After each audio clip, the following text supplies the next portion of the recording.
Bom dia, boa tarde, boa noite para quem já conhecia esse podcast ou quem está ouvindo pela primeira vez na sua plataforma preferida de áudio. Agora é nosso primeiro podcast com um nome, né? Que agora a gente chama de Quase Terapia, porque nós somos comediantes, então a gente está abordando alguns assuntos ali da nossa vida com um pouco mais de humor. Vamos começar já apresentando os meus companheiros aqui, amigos. Chama o primeiro comediante, que é o Carlinhos Gota. E aí, como é que estão? Tudo certo? Finalmente saiu o nome, né? Quase Terapia. Para nós é como uma terapia isso aqui, né? A gente fica falando aí das nossos percalços, da nossa semaninha, da nossa... Só coisa boa, né? Às vezes nem tanto. Mas é um prazer estar aqui de novo, mais uma vez, encontrar os amigos, mesmo não sendo pessoalmente, é bom olhar essas carinhas aí. Vamos que vamos. Eu sou o Carlinhos Gota. Inclusive, que nem uma terapia, a gente usa mais ou menos o mesmo tempo, né? Que é entre 50 minutos e uma hora, que depois acaba virando meia hora, mas o que a gente conversou foi isso aí. E daí chega num determinado momento ali pelos 45, 50 minutos que alguém diz, então tá, por hoje a gente deu. Alguém tem que cortar, que nem na terapia, né? Porque nada é de graça. E aqui, no caso, para mim, tá aparecendo no lado de baixo da tela, mas para vocês deve estar diferente. Então eu tenho outro comediante aqui de Sapiranga, meu amigo também, Matheus Breyer. E aí, gurizada, que saudade que eu tava de conversar com vocês. Até que enfim o podcast tem nome, então. E, cara, não lembro se foi a Márcia que falou pro Rafa que a gente tinha que gravar uns 3, que daí a gente chegaria no nome. Foi isso? Na verdade, acho que fui eu que comentei, porque tinha um podcast que eu ouvia que se chama Freedom, que aí eles, nos 3 primeiros episódios, eles falam sobre não ter nome e tal, e ideias de nomes, e aí no 4º episódio, acho que eles já têm o nome e, tipo, aí já tem toda a identidade também. E foi justamente o que acabou acontecendo, né? Ali pelo 3º episódio a gente chegou na ideia, né? E foi meio que natural. Eu lembro que o Carlinhos falou, que isso aqui foi muito bom conversar, foi uma terapia e tal. E aí a gente foi indo para essa ideia. E eu acho que fica legal também, porque é quase uma terapia, porque não tem nenhum profissional aqui, né? Então a gente não pode dizer que é uma terapia. É importante ressaltar que ninguém aqui é psicólogo, né? É quase uma terapia, porque falta o essencial. Falta só um profissional para testar que realmente é uma terapia. É legal mesmo ter esse processo mais orgânico, né? Até a gente chegar no nome mesmo, tipo, a gente sentiu essa dinâmica para ver como funcionava entre nós. E principalmente eu acho que hoje funciona também esse nome porque a gente está no meio de uma pandemia, né? Então a gente realmente precisaria de um psicólogo para passar pelas coisas que a gente está passando, assim. Tanto que hoje de madrugada saiu, para quem está olhando no futuro... Ou no passado, a gente não sabe se tem viajantes do tempo ainda. É importante. Mas hoje de madrugada saiu mais um decreto aqui da Prefeitura de Porto Alegre com novas regras e agora, tipo, tu pode abrir o comércio, parece que é das 10 até as 5 da tarde, então a gente nunca sabe direito o que está aberto, o que está fechado. Então, acho que a gente comentou já hoje sobre falar um pouco sobre como a pandemia nos afetou, né? As academias estão abrindo, indústria. Acho que a indústria, até concordo que abra, né? Mas a academia, eu não sei, cara, eu não sei. Eu acho que exercício faz bem pra cabeça, mas não é o momento de aglomerar ainda. Eu não sei, cara, eu não consigo opinar muito bem sobre isso ainda. É muito complicado, cara, a gente conseguir diferenciar, assim, né? O que pode e o que não pode, né? Em restaurante não pode abrir, academia... igreja está funcionando, sei lá, teoricamente ou fecha para todo mundo ou libera com algumas restrições, assim, cara, é muito difícil saber, cara, muito difícil saber. É doido. E as pessoas também estão muito, quem tem o seu negócio está muito desesperado, né, cara, as contas estão chegando e muita gente já estava com dívidas, enfim, é bem complicado. Eu acho que a gente está no final, assim, talvez um dos únicos momentos da nossa vida que a nossa situação financeira é a melhor possível. Porque a gente não é nem tão pobre para estar numa necessidade tão grande assim, não é nem tão rico para ter um negócio que a gente esteja com dívidas, né? Total, cara. Total. A gente não tá precisando demitir ninguém, esse é o lado bom. E assim, ó, cara, pega um cara que tem uma empresa sei lá, com uns 50 funcionários. Ele tá bem, tá ganhando grana, tá com um negócio estável, de repente entrou esse negócio, tu começa a ter um pepino na mão, né, cara? Porque às vezes aquilo que tu acha que tu tá bem financeiramente não é tanto dinheiro assim, dependendo de quanto tempo tu vai ter que manter isso, né? E dependendo do negócio do cara, ele pode estar com um pepino literalmente na mão. Vai que ele tem uma bom. mercearia. Pode ser. Cara, mas eu achei legal o que o Rafa falou antes ali, o negócio da gente que a ideia do grupo, né, terapia no momento que a gente precisa, e principalmente no momento que a gente precisa e não tem dinheiro para pagar, né? Mais importante ainda, a gente ter esse grupo aqui. Pois é, agora tu falou isso aí, tu me acertou em cheio, porque eu sou um caso desse, cara. Eu faço terapia vai fechar 3 anos agora, fechou agora em agosto, na verdade. E aí eu tinha parado, né? Quando começou a pandemia eu parei porque a grana, né, parou de entrar, então vamos dar uma segurada. E aí o instituto lá onde tem os terapeutas e tal, eles falaram, bom, a gente tá fazendo terapia grátis aí, início de julho. Até o final de agosto, aí um tempinho, vão fazer grátis e tal, porque a gente não sabe até onde vai isso aí. E aí eu voltei, cara, voltei agora em julho de novo, tinha parado aí uns 3 meses. E eu vou dizer pra vocês que é muito bom, cara. E é na terça também, né? Então, às vezes, dependendo do dia que a gente grava aqui, eu tenho 2 terapias, uma quase e uma terapia de verdade. O bom do Carlinhos é que se voltar e eles começar a cobrar, ele faz um arrasta no Stories depois e ele consegue trocar. Ainda não dá pra fazer recebido de terapia, né? Eu e o Rafa não temos nem seguidor suficiente pra ganhar um cachorro quente, sabe? Então, pra gente é mais complicado. Esse negócio de ganhar os rangos e fazer arraste e tal, é muito legal, cara, é muito bom. Só que a galera já começou a reclamar. Ah, tu não posta mais conteúdo, só quer fazer propaganda, vou parar de te seguir. Assim, cara, um white people Galera é chato problem também, pra né, meu? vocês. Eles querem um conteúdo gratuito, tu tá fazendo um negócio de graça pra eles, tu criou o roteiro, tu fica naquela função vários dias, tu vai lá, faz a gravação, tu te ferra pensando se aquilo tá bom ou não, posta de graça pra ele se divertir, compartilhar com os amigos, e ele reclama que tu tá comendo de graça. Não, o pessoal acha que é fácil fazer. Ontem eu postei a foto pra dizer que o Ranço que ia ser postado hoje e tal. E aí, cara, eu gravei ele no sábado, tá? Aí hoje é uma terça, postei a foto ontem de noite. E aí o pessoal começa ali no Facebook, fala sobre isso no vídeo, fala sobre aquilo. Tipo, a galera acha que a gente pega o celular aqui e sai gravando, né?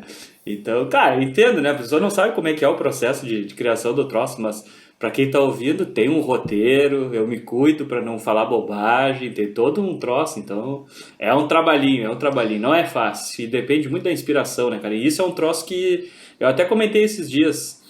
Às vezes rola um bloqueio criativo e o cara fica um tempão sem fazer nada porque realmente não surge, não consegue. E eu sou um cara que eu não curto muito postar conteúdo a la louco, assim, só pra postar e pra, né? Fazer por fazer, né? Fazer por fazer. Eu sou mais de fazer um negócio que eu acho que vai funcionar, assim, que eu acho que vai ser engraçado.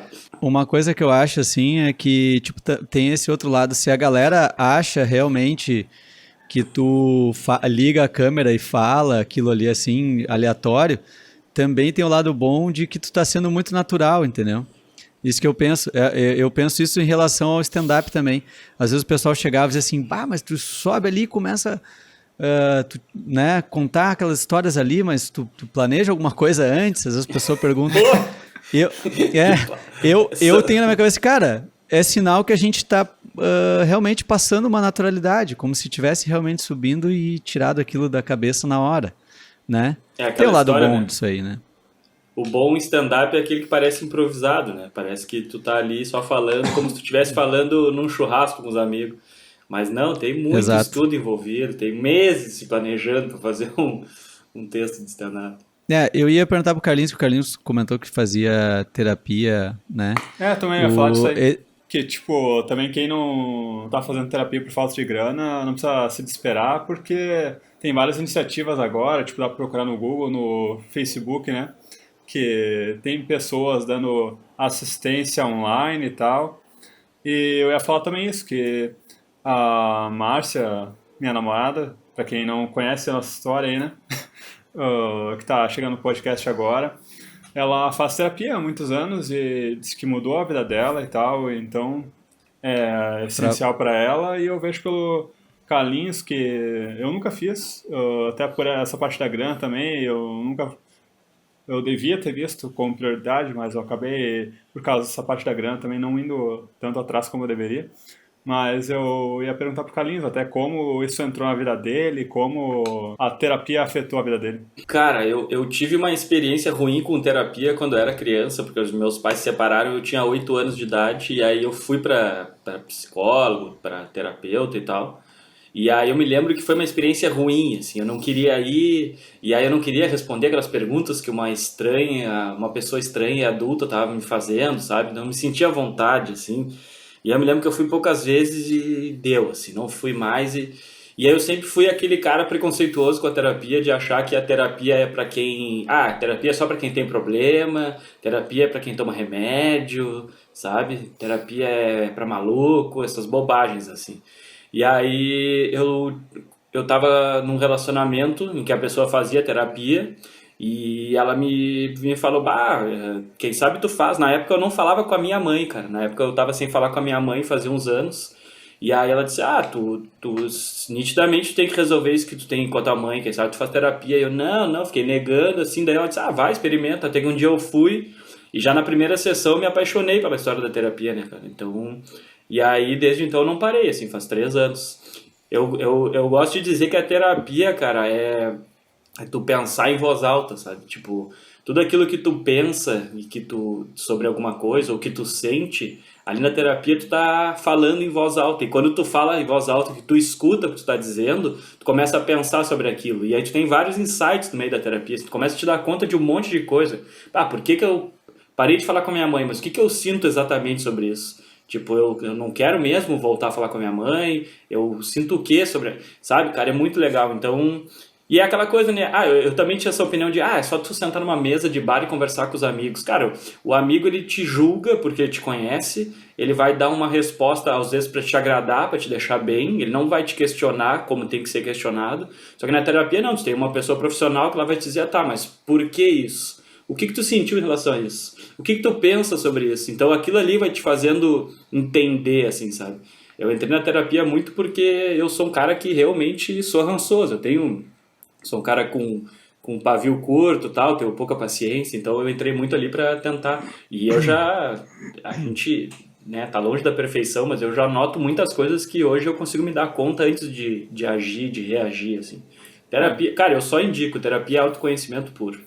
Eu te conheci durante todo esse processo, então eu consigo enxergar como mudou tudo na tua vida, porque eu lembro que na época tu não estava falando com a tua mãe, tu tinha outras coisas na tua vida que tu falava, mas eu sei que isso está errado em mim, mas eu não sei como mudar, então eu vi tu, aparentemente sim, como pessoa, já dá pra ver que tu é uma pessoa muito mais serena, desde o momento que a gente começou a interagir, dá pra ver claramente os efeitos, não só disso, que também vem da tua iniciativa de agir sobre aquilo, né? Mas dá pra ver como tu esteve disposto a mudar e sempre tentar evoluir, né? O Carlinhos de 3 anos atrás, com certeza, é bem diferente do Carlinhos de hoje. Isso aí eu consigo notar, assim, é muito... Eu só indico, cara, terapia não é contraindicado pra ninguém, assim, todo mundo deveria fazer, cara. O Matheus também teve uma experiência, né? Eu ia comentar antes ali que esse lance que acho que o Carlinhos mesmo falou, o lance de terapia ser coisa de quem tem problema, né? Ainda existe isso, assim, muita gente que ainda não vai na psicóloga, não quer procurar porque acha que eu não tenho problema, eu não, entendeu? E tem um lance também, às vezes, assim, que me parece que a pessoa, no fundo, ela sabe que lá ela vai ter que falar sobre os seus problemas, ela vai ter que buscar resolver, então ela evita e pensa que, de repente, não, isso não é pra mim, isso aí não vai adiantar. A pessoa tá achando que eu preciso de quê? De tratamento? Eu não preciso. E às vezes quem precisa é a outra pessoa. Às vezes acontece isso muito assim, mãe e filho, né? Tipo assim, a mãe acha, não, é a filha que precisa, entendeu? E a filha acha que é a mãe, então um fica empurrando pro outro. E outra coisa também falou antes ali de amigos, né, no bar e tal. E também ainda tinha um lance meio de cultura, assim, né? De machismo também, assim, de que, tipo, por muito tempo a terapia é meio que coisa de mulher. Ou era doente ou é coisa de mulher, assim, Pra meio quem é que o cara sensível, e só mulher é quem é sensível. sensível, exatamente. O homem não, tipo, vai, né? Vai fazer outra coisa, assim, sabe? Tá Isso é louco coisa de expor mulher. sentimentos? Tá louco falar É, sobre o que eu sinto? exatamente. E, cara, isso é uma coisa muito legal, assim, que essas barreiras que foram quebradas, né? E quem fez terapia, que nem tu tem, o teu depoimento aí de nós três é o que fez, né? Faz há mais tempo e tal, e a gente dá pra ver a evolução. Mas assim, cara, várias pessoas assim que eu conheço, assim, que eu não imaginava e que, cara, fizeram terapia e aceitaram isso, né? Porque tu nota a melhora, né? Tu começa a, a ter que olhar para dentro de ti, né? E, como tu falou, começar a pensar sobre aquilo de uma forma mais profunda, assim, né? Não simplesmente reproduzir, que nem tu falou a questão assim, não quero falar com a minha mãe. Ah, mas no fundo tu não queria mesmo, sabe? O que que tá te... Então, quando tu começa a fazer essas análises, cara, tu vai entendendo e com a ajuda de um profissional ali que te faz refletir sobre isso e te direciona, né? Tu vai vendo que, cara, muitas das coisas, assim, são bloqueios que a gente cria, sabe? E que só traz benefício, na real, né? Como é Eu que foi tinha... a A, tua mi, experiência, eu ia te perguntar. a minha experiência, o que que acontece, cara? Eu tava nessa função de... eu entrei no stand-up em 2013 e eu já estava envolvido com educação física desde 2001, bem dizer, né? E 12 anos sendo na academia. E aí aquela coisa, eu entrei no stand-up, era um hobby, era uma brincadeira, e aí depois de uns anos a gente começa a ver, né? Tu vai gostando do negócio, tu vai vendo possibilidades, tu começa a fazer shows, tu vai vendo que tem uma possibilidade de desenvolver uma carreira. Então, o que que acontece? Eu tinha, assim, dentro de mim uma vontade de mudar profissionalmente e, ao mesmo tempo, eu tinha não apenas um receio, assim, mas uma coisa de que eu tinha um vínculo muito forte, assim, com a educação física, com as coisas que eu tinha conquistado até então, sabe? Tipo, abrir a academia para mim foi um sonho, sabe? Um sonho de anos, assim, que eu trabalhei para aquilo ali. E outra coisa também, eu carregava dentro, isso tudo eu fui vendo depois dentro da terapia. Eu fiz mais ou menos uns 3 meses, assim, e resolveu, assim. Eu carregava em mim, assim, um pouco de uma culpa, assim, de daqui a pouco estar prejudicando a família, entendeu? Ah, sim. Porque a gente sempre fez tudo muito junto, assim, eu e a O Carla, desde papel quando que a eu gente começou na... represento, né, na família, como é que eu vou abandonar isso? E assim, ó, do tipo, por exemplo, eu e a Carla, a gente namora desde cedo e a gente sempre fez tudo muito junto, assim, sempre a gente dividiu tudo. A gente sempre planejou nossa vida, nós vamos fazer isso, vamos fazer aquilo, vamos casar, vamos fazer não sei o quê, papapá. E aí me parece, assim, que, tipo, pô, chegou num ponto da vida que a gente trabalhou durante muitos anos para estar numa situação um pouco mais tranquila, de repente, e aí eu invento essa parada agora de querer uma profissão nova e com dificuldade de grana e tendo que, entendeu? Eu carregava um pouco em mim, dentro de mim, sem saber, uma culpa, assim, por estar prejudicando isso, e isso gerava alguns bloqueios, sabe? Para eu realmente aceitar o fato de uma mudança como algo natural, entendeu? Tipo assim, cara, não precisa te culpar por isso, é o que tu quer, então bota as tuas energias nisso que vai dar certo.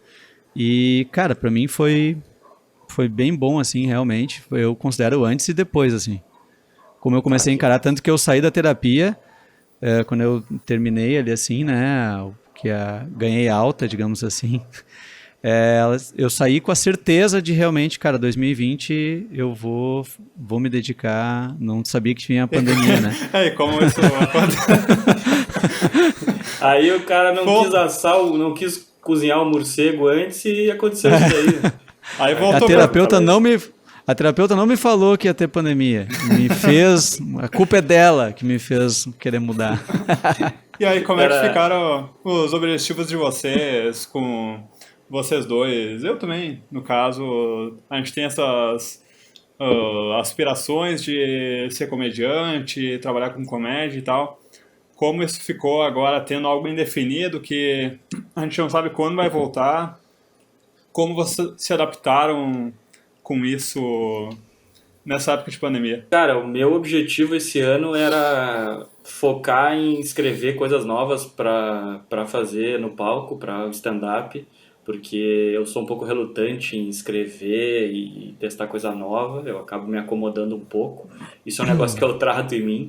Mas o meu objetivo esse ano era justamente tentar fazer o máximo de coisa nova possível para que eu possa logo ter o meu solo, ter os meus 50 minutos, uma hora de show que eu considere bom para poder fazer um solo.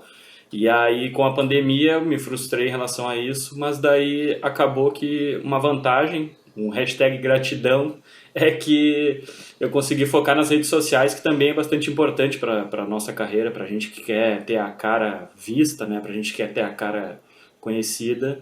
Eu consegui investir nas redes sociais e isso, de certa forma, foi bom. Aí, os números cresceram e tal. Então, foi um objetivo que não pôde ser traçado assim, mas eu acho que deu para compensar de uma outra forma que também foi boa. Assim.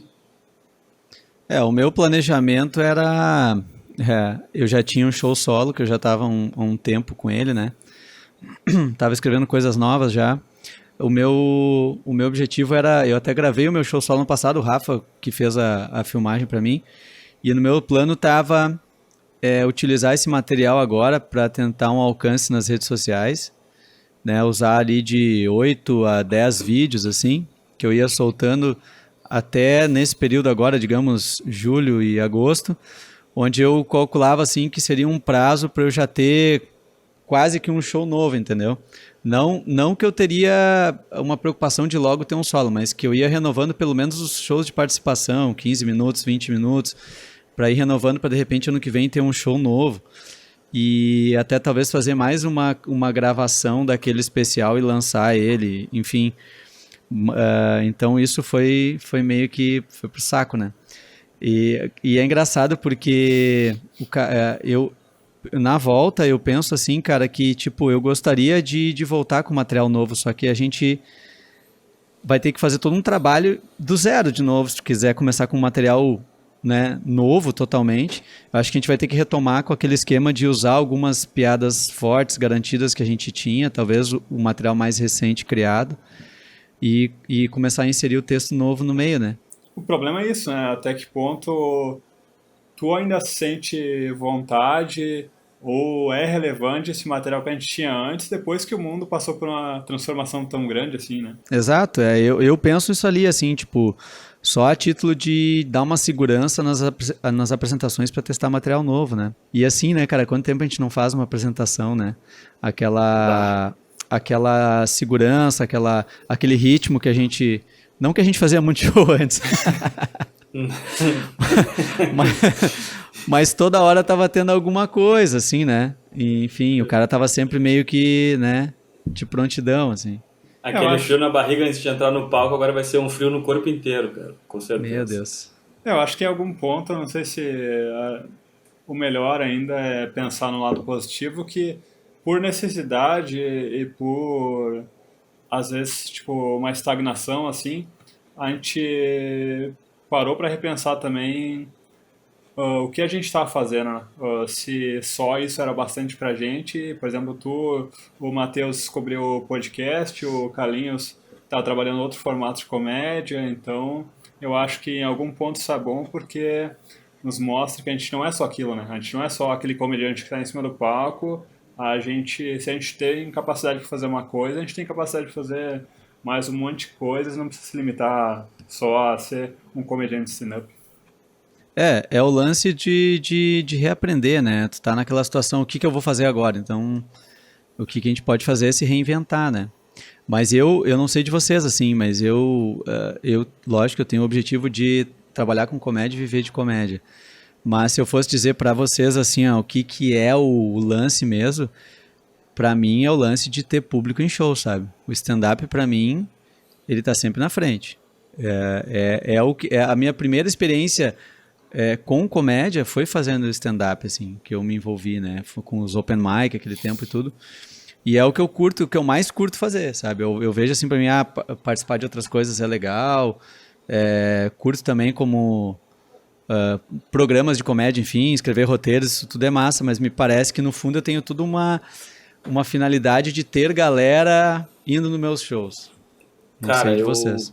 quando eu trabalhava com produção ali, que eu viajava bastante com o Nando Viana, eu trabalhava na artistaria, lá na produtora que agencia o Nando, cara, eu viajava com ele aí pelo Brasil e tal, e eu já fazia stand-up, né? Muitas vezes eu abria os shows dele em outros lugares, e cara, eu acho, quando eu me dei conta, assim, lá no início, quando eu me dei conta do que era viajar e fazer show em outros lugares, assim, eu também, assim, foi muito, cara, é isso que eu quero pra mim também, sabe? Eu vou investir e trabalhar pra fazer isso, sabe? Viajar com o teu show solo, fazer show de stand-up em outras cidades do Brasil, assim, cara, isso é muito legal, velho, é muito doido.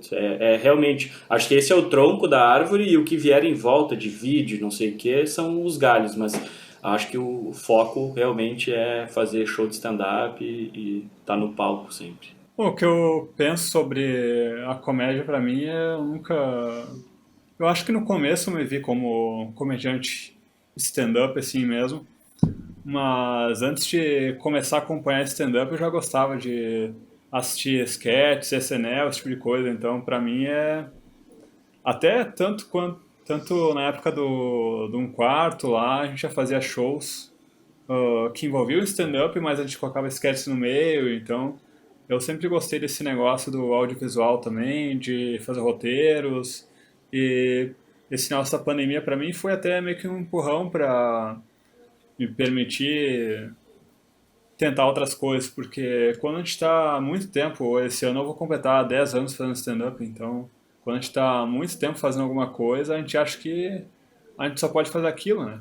Aí a gente fica pensando, tipo, esses são os nossos contatos, essas são as nossas habilidades, mas aí quando tu se coloca numa posição assim, tu acaba se permitindo fazer outras coisas, né? Isso aí pra mim foi bom, porque até a produtora que a gente montou ali foi algo que eu comecei a pensar em ganhar dinheiro com outra coisa mesmo. Pra mim, Na então, balanço. é, pra mim, esse caso foi... Todo o contexto é horrível, mas essa parte é boa. Cara, eu acho as coisas que vocês criaram, que tu criou até agora, bem legais, assim. Teve aquela série dos cachorros, que foi bem legal.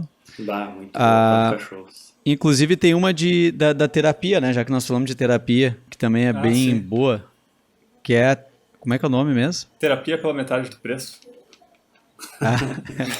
O Rafa manda bem fazer uns charlatão, né? Terapeuta charlatão, advogado charlatão, O cientista lá, o terraplanista o lá, templo. do Foda-se a Ciência. O foda-se a ciência. Eu tenho certeza que quem tá ouvindo esse podcast aí ou assistindo já ouviu falar no Foda-se a Ciência, cara. Eu até tenho um troço engraçado quando eu comecei a namorar a Bruna, minha namorada atual. A gente tá aí há um ano e pouco, 1 ano e 2 meses junto. E aí, em seguida, ela foi me assistir, stand-up e tal, daí conheceu o Rafa, não sei o que, conheceu o pessoal. E daí eu saiu um Foda-se nesse meio tempo, eu mostrei lá, disse, o Foda-se eu já assistia já antes, já. Tipo, ela já conhecia e eu achei muito massa, porque até então eu achei que, assim, eu não tinha contato com a galera que consumia isso, assim, porque a gente tem o costume de ver pessoas que consomem coisas legais, sei lá, Porta dos Fundos, outras coisas mais maiores, né? Aí quando tu vê alguém consumindo assim, tipo, é muito massa, cara. E o Foda-se é sensacional, cara. Eu acho que o Foda-se não poderia parar nunca. Inclusive é um pedido que eu faço aqui pro Rafa nessa conversa. Cara, tu tem que voltar. É que, bom, agora não dá pra fazer nada muito na rua também, né? Esse é o problema. Não, eu quero voltar até a fazer alguma coisa com Chroma com o tempo. Porque agora Sim. aproveita e grava junto com o advogado ali, né? Que eu já faço no Chroma.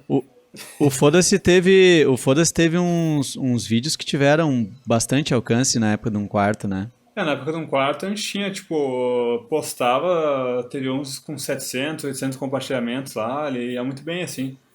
E é doido porque é o que a gente fala também de alcance, né? Porque é um conteúdo assim que é bem específico e tal, que as pessoas têm algumas referências, só que quando tu já tem um certo alcance, que nem um quarto tinha, as pessoas param para olhar, né? Então, tem um... Sim. E eu acho isso legal também de nós três aqui, que a gente sempre teve essa preocupação com a qualidade do que a gente está fazendo, não foi só para conseguir público, a gente sempre teve esse negócio de ter essa satisfação pessoal também com o que a gente está representando. A gente até deixa de postar muita coisa porque eu pelo menos sou assim. Eu sei que vocês também são. Por ser, tipo, às vezes perfeccionista demais ou muito chato com o negócio. Não, isso aqui não tá bom. E, cara, daí a gente vê às vezes umas coisas assim bem menos elaboradas, assim, bem piores do que o cara deixou de postar, tendo bastante engajamento, né? Sim. Eu bato nessa tecla de que a gente tem que ter a cara conhecida, já que a gente quer viver de palco e de stand-up comedy, né? Pelo menos o Breyer também mais nessa questão do stand-up. Mas a gente tem que ter a cara conhecida, a gente precisa que as pessoas saibam quem a gente é, associar a nossa cara ao nome. Mas eu sempre... É bem isso, cara. Eu sempre fui contra, assim, vocês pensam igual. Sempre fui contra postar por postar. Só pra ficar... Só pra mostrar a cara. Ter um conteúdo, sei lá, de um tempão, de vários minutos e ter uma partezinha engraçada. Eu sempre procuro fazer aquilo que, em primeiro lugar, eu vou achar engraçado. Eu me boto no papel de quem tá assistindo e penso, tá, isso aí é só... Foi só solto ali ou realmente tem alguma graça nisso? Tipo, isso é um pouquinho... Então, é bem isso, cara. A gente se preocupa muito com essa coisa de que aquilo seja um entretenimento, de que aquilo não seja só um passatempo mesmo, né? Acho que Eu acho que tu mesmo, Carlinhos, é um exemplo disso aí, cara. Tem galera que tem aquela filosofia de que tem que postar todo dia, né? E muita gente fala isso, né? Eu acho que, sim, dependendo com o que tu trabalha, tu tem que estar toda hora ativo, talvez. Mas que nem o teu caso, por exemplo, com os vídeos de ranço. Né? Teve períodos assim que tu deixou, sei lá, postou um no mês de repente. Sim. Teve, né? Então aí tu vai pensar assim, postou um vídeo no mês, cara, e tu tem o mesmo número de seguidores ou muito mais até, de muita gente que posta coisa todo dia, às vezes várias coisas todo dia. Então acho que é bem isso aí, sabe? Lógico que os teus vídeos passam uma verdade, assim, né? A gente vê que tem a ver contigo, aquele estilo ali, tu curte fazer, e isso também é um negócio que é um diferencial, né? Mas, cara, eu também ando me questionando em relação a isso aí, cara. Menos coisa com mais qualidade, se não é melhor. Eu sou totalmente contra aquela coisa do é melhor o feito do que o perfeito. Eu não concordo com isso, cara. Eu prefiro postar algo que eu acho que, não perfeito, mas que eu acho que realmente tá como eu quero, do que, tá mais ou menos, mas eu vou postar porque tem que ter conteúdo, senão eu perco engajamento. Cara, engajamento tem essa cobrança de que tu tem que postar toda semana, até porque tem essa coisa me fugiu a palavra Do algoritmo? Do algoritmo e tal. Mas, tipo assim, eu sinceramente tô nem aí pro algoritmo, cara. Eu não vou postar toda semana só porque o algoritmo vai baixar a minha quantidade de visualizações num conteúdo que eu postar uma vez por mês. Eu não penso nisso, sinceramente. Eu prefiro. Tu sabe que eu e a Carla mesmo estavam falando essa semana sobre esse lance, e ela falou disso, do feito melhor que perfeito, a gente estava debatendo sobre isso. E realmente, assim, isso talvez é bom, cara, esse ditado, eu acho que na verdade esse ditado foi usado para aquelas pessoas que eu sou muito assim, principalmente tempos atrás, eu tenho que trabalhar isso em mim, de não tirar do papel ideias porque elas ainda não estão 100% boas, tu entendeu? Eu ficava muitas vezes esperando do formato perfeito, e às vezes é aquele lance de tu começar fazendo, a mesma coisa do podcast aqui. Se a gente ficasse muito tempo conversando, até definir como vai ser o nome, não sei o que, a gente começou fazendo, nesse caso, o feito melhor que perfeito, mas porque tu vai aperfeiçoar ao longo do tempo. Agora, não se deve usar esse ditado como uma justificativa para lançar qualquer coisa. E isso faz total sentido o que tu falou, sabe? Principalmente tu que já tem um público, já tem uma galera que cria uma expectativa quando tu vai fazer um vídeo, né? Tem que haver um meio termo entre essa história do feito melhor que perfeito e também não gostei, então não só... não vai ficar bom, e isso é procrastinação. Eu luto muito contra a procrastinação, contra o auto-boicote. Eu luto bastante com isso também, cara. Isso, inclusive, é um troço que eu trato em terapia, porque às vezes eu me bloqueio e sou eu que me bloqueio. Às vezes não é o meio em que eu estou inserido. Então tem que haver um meio termo. Mas é muito isso. Tipo assim, eu vou assistir os ranços que eu postei, os primeiros lá, eu fico pensando, olha como eu mudaria isso, cara. Olha como eu faria uma edição diferente, olha como eu falaria diferente. E aí, pelo menos, aquilo era o que eu acreditava naquela época, entendeu? Hoje eu consigo enxergar de outra forma. E tipo assim, aquilo foi importante para chegar onde tu tá hoje, né? Isso é Claro. Que a gente às vezes esquece de olhar. Aquelas piadas ruins que a gente fazia lá no início do stand-up serviu de aprendizado pro cara evoluir, entendeu? Ninguém a gente não começa se arrepende bem. Daquilo. A gente aquilo era o que a gente acreditava que funcionaria e que era bom e que tinha a ver com a gente. Então a gente vai evoluindo e, né? Eu acho que o triste seria tu olhar para aqueles vídeos e tu estaria fazendo igual exatamente agora, entendeu? Eu acho que isso seria o pior. Por que eu postei também, se eu não gostava disso? Não, eu gostava, só que hoje eu acho que eu faço melhor, mas beleza, naquela época eu gostava e achava que era bom. Então, com essa reflexão aqui, a gente termina, talvez não perfeito, mas o melhor que a gente consegue fazer nesse momento. Mas feito. Foi feito. Mais uma edição desse podcast aqui, espero que a gente tenha audiência, né? A gente não sabe, porque não está nem editado nem nada, mas a gente sabe que pelo menos as nossas namoradas, esposa, a família vai ouvir, então quem interessa tá ouvindo com a gente. Só espero que a minha terapeuta não escute isso aqui. Bloqueia ela nas redes sociais, Carlinhos. Então, para encerrar aqui, para dar as últimas considerações, meu nome é Rafael Campos, podem me seguir lá nas redes @rafaelcampos. E então, as considerações finais, Carlinhos. É isso, muito obrigado por essa quase terapia de hoje. Foi um episódio muito bom, foi um papo muito legal e espero que o pessoal que esteja ouvindo e assistindo aí no YouTube goste. E é isso, me sigam lá, @carlinhosgota com 2T em qualquer rede social, é o mesmo nome, é o mesmo @, é isso aí, valeu. É isso aí, galera, valeu. Eu sou o Matheus Breyer, @Matheus Breyer. E se a gente tiver as nossas namoradas e familiares ouvirem, já vai dar uns 20 plays aí. Já tá valendo. Namoradas. Parece que é isso, velho. Pega a namorado passa pra irmã, daí passa pra um amigo. A gente já consegue umas 20, 30 pessoas para ouvir nosso podcast. Eu queria também lembrar que eu tenho um outro podcast que é o Desopilando. Pode procurar em todas as plataformas lá, Spotify, Google Podcast e todas as outras. Eu faço um episódio por semana falando sobre coisas diversas e comentando notícias bizarras que saem pelo mundo. Então era isso, gente. Valeu e até a próxima. Mais uma conversa muito a fuder aqui. Espero que vocês tenham gostado que nem a gente. Estão escutando aqui na sua plataforma preferida de áudio. Então se ligue que na próxima semana tem mais. Obrigado. Valeu.